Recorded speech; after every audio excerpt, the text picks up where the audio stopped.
present and in front of all these people that I will love you and be with you for the rest of my life. I will be faithful to you and provide you with the loving leadership and spiritual guidance to you and our soon-to-be child.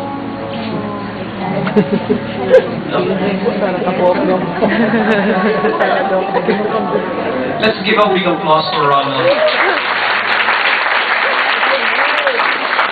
That was coming from the heart. You had to do your memorization and practice because we thought na yung basahon lang. At Ronald, wow, it's powerful, bro. But who would have thought that despite of our differences, we were able to make it to this altar today.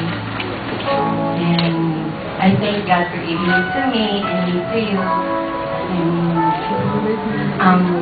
I may not be the perfect woman in the eyes of this world, but with the grace of God, I will strive to always to be the very best version of myself as your wife, best friend, and lover. And this married life restored to us will surely be full of challenges, thorns, and surprises. And therefore, I place God in the middle of us. So it will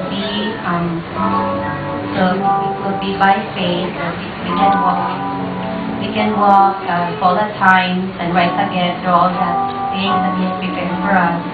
And I promise that I will always look up to you, not just my husband, but also the better half of me as well. And but I promise that I will love you, care for you, respect you, honor you, serve you in all circumstances, in all the days, the rest of our life. I love you. An applause to Jesus. Amazing ang power ni God, how He made JC a very gentle person. Thank you for everyone.